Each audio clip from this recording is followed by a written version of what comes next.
Hello, welcome to Michelle Sews Again. I'm Michelle.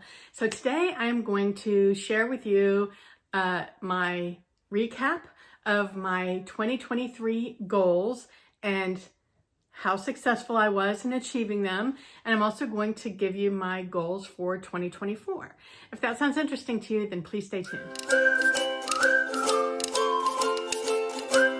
So I went back and I looked at my video that announced my goals for 2023. I think that's part of the problem, right? We announce it in a video and then we might not ever revisit it. So I'll get to that when I get to my 2024. So I had 7 goals that I had set for myself in 2023. The first one was to maintain my sewing journal and putting in my makes with a picture and notes and all that good jazz. When I talked about this goal in my 2023 video, I was working on catching up the entirety of 2022 all at one time. Well, if you watched my Friday sews, then you know I just finished doing the same thing for 2023. So clearly I failed on goal number 1 because the goal was to maintain it throughout the year and not have to do one big lump catch up at the end of the year, which is what I just did. So goal number 1, downer. All right, goal number 2 was to maintain my Trello account. And if you have been following me for a while, I put all of my patterns and all of my fabric in my Trello account. My Trello account is listed in the description box below. So if you're a nosy Nelly like me and you want to know what patterns and what fabric I have, then you can go and check that out. I will tell you that I did not succeed wholly on that goal either.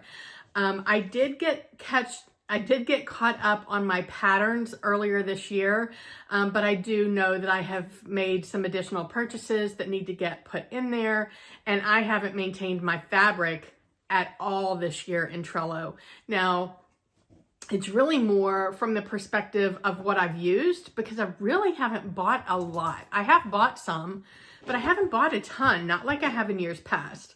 But with that said, the goal to maintain it is to also, as I'm using stuff, take it out and move it to the made group so that I know it's no longer available.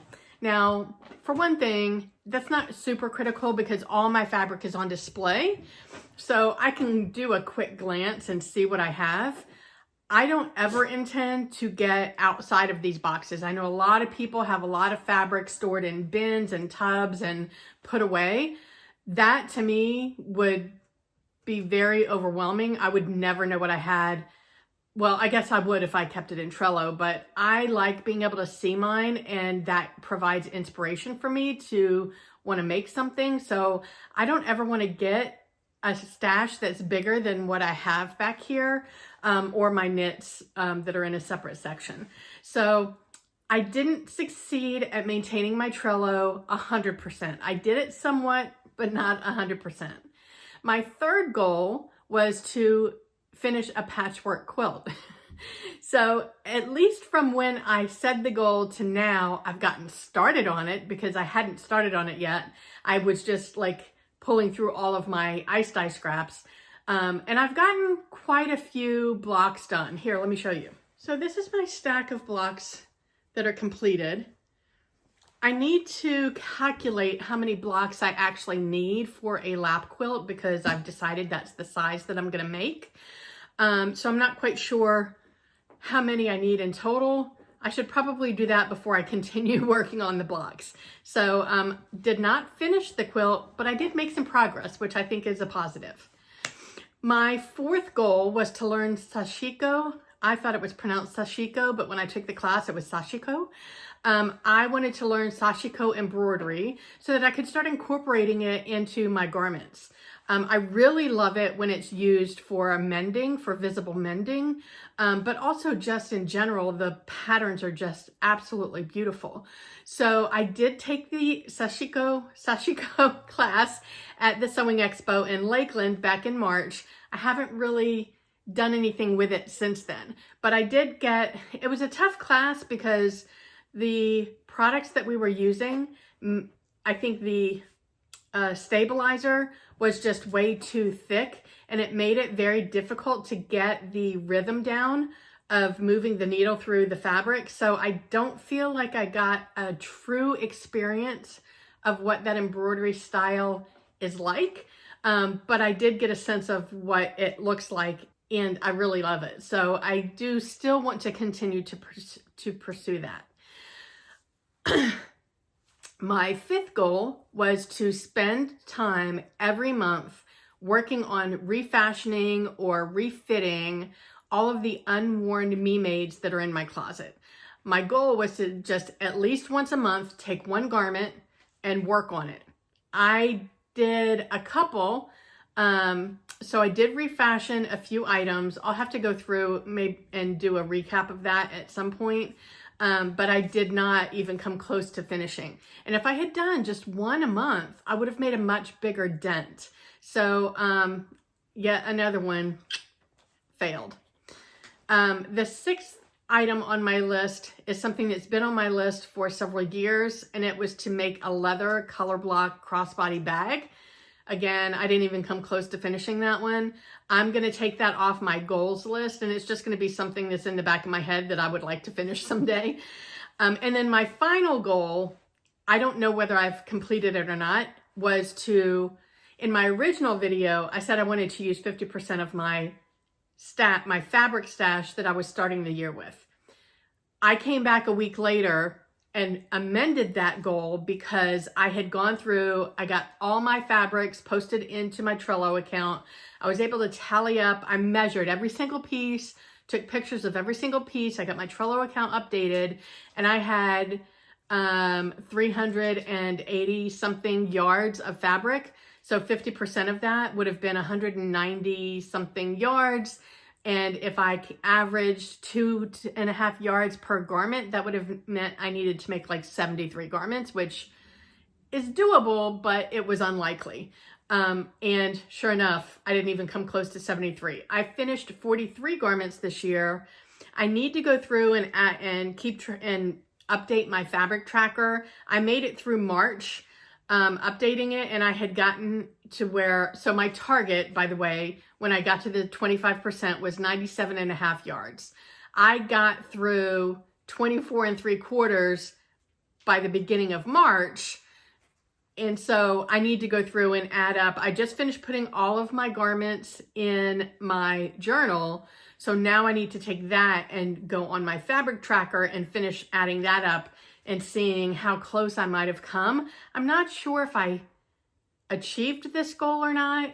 It's possible, because I believe when I calculated using 2.5 yards a garment, I only needed to make like 38, and I've made 43.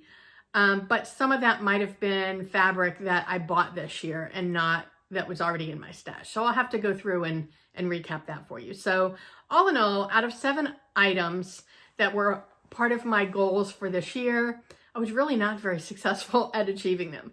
Now, I don't feel bad about that. So I want to make sure that I'm clear on that.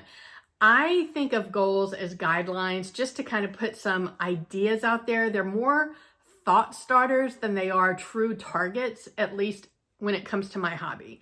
So I think that I used a lot more fabric from my stash than I would have if I hadn't set that goal. I did refashion some of my me-mades that were sitting in the closet that I haven't worn. So even though I didn't do one a month, I did more than I had in the previous year. So I think that's successful.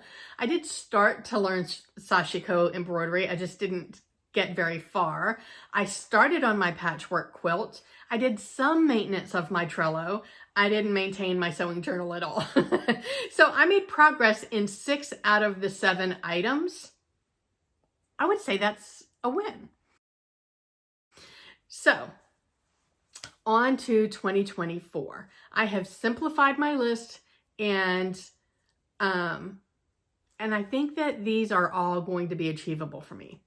The first and most important goal that I have for myself in 2024 is to, and this is going to sound so simple and like duh, but if you think about it, it doesn't always happen.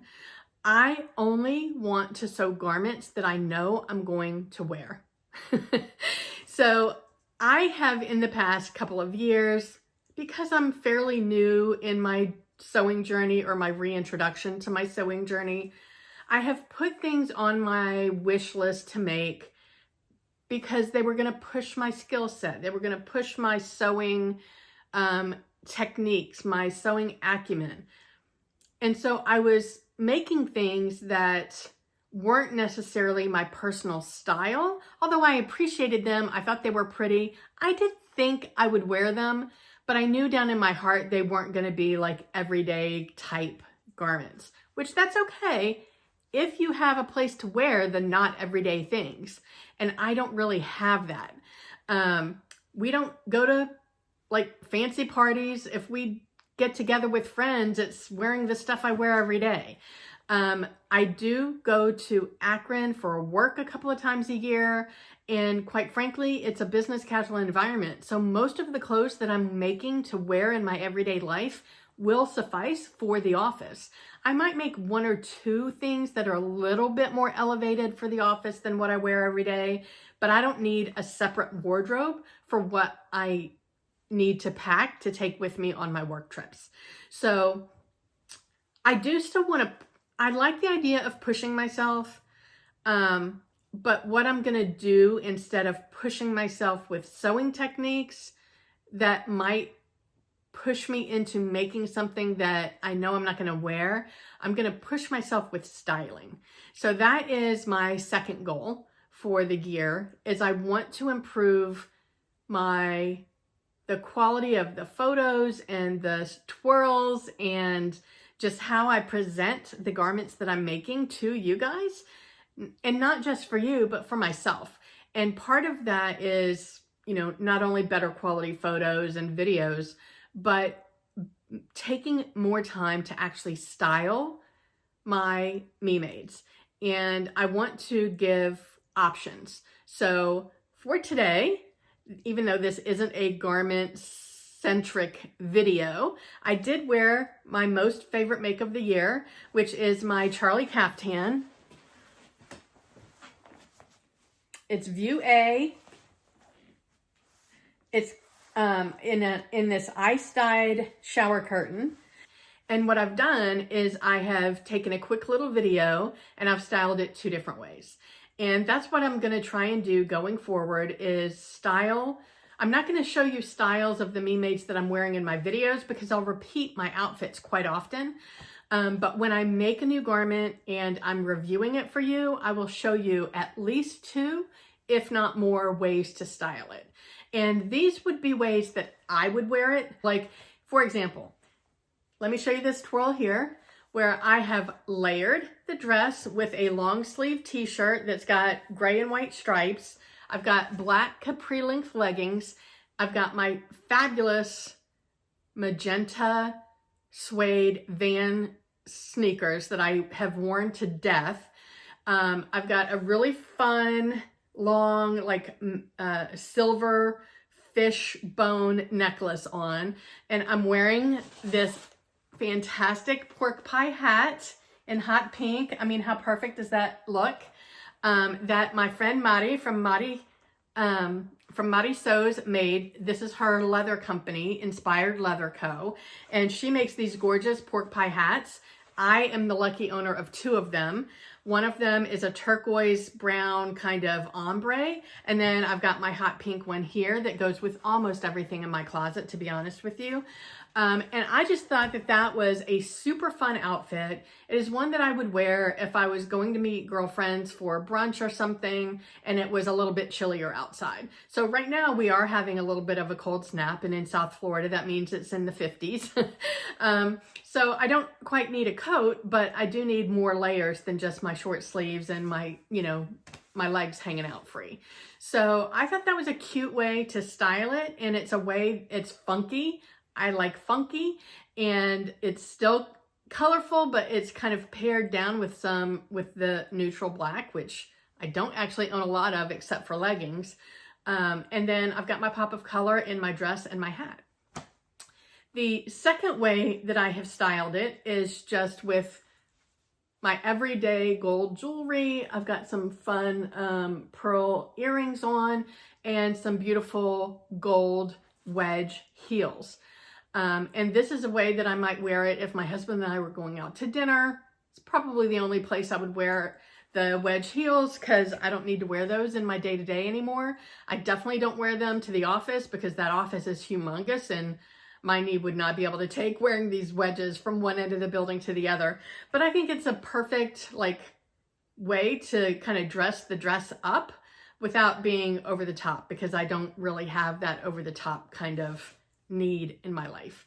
So step 2 or goal 2 will be to push myself with my styling and not just throw on a garment and do a twirl for you, but really take the time to style it the way that it could be worn in a more public setting, if that makes sense. My next goal is to work on improving the quality, which means filming and editing, and the consistency of both my videos here on YouTube and my posts on Instagram. I would like to improve the quality and the consistency, partly for you guys, but mostly for myself, because I feel like that's going to make it more interesting for me and get me more excited about continuing down this journey.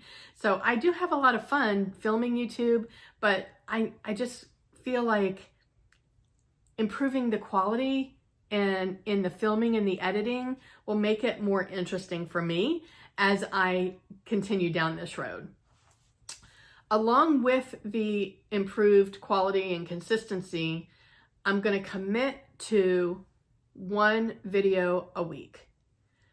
Last year, in my goals, I wanted to do 1 ice dye video, ice dye along video a month. I wanted to do, 1 dress a girl dress video a month. I had this long list of videos.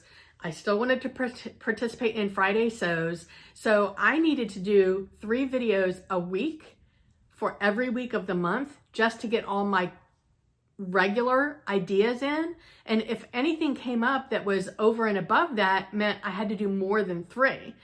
That's just too overwhelming. It's too much. I don't have the time in my life. I've got a full-time job and I enjoy doing other things other than YouTube and sewing. So I'm only going to commit to 1 a week. I more than likely will do more than that because I do have different ideas. So the 1 a week may or may not be Friday sews. In a week where I don't have any kind of fun ideas, different than, just a regular catch up, I'll do Friday sews. In a week where I want to share a pattern review or maybe a sew along, because I think I'm going to start doing some of those. I might even do some tutorials. In a week where I don't have some of that going on, I'll do Friday sews. If I've got some of that going on, then I probably won't do Friday sews. So that's kind of my YouTube goal. And then my final goal for 2024 is to continue the process of improving my fit technique. So I have started down that journey this year. I took this class from Whitney at Tomcat Stitchery. Well, I started taking it. I haven't finished it. And I feel like I've got a good starting point, but I definitely need to continue down that road. And we'll see how that goes. But that's important to me and I will continue to work on that. I would love to know what your goals are. How do you feel about goals and resolutions and all that stuff? To me, again, like I said, they're guidelines to get me going down a path. They're thought starters. I do not beat myself up if I don't meet every single one of those points by the end of the year and think, oh my God, I'm a failure. That's not me. So I hope that it's not you either, because really this is a hobby for the majority of us. So it should be fun.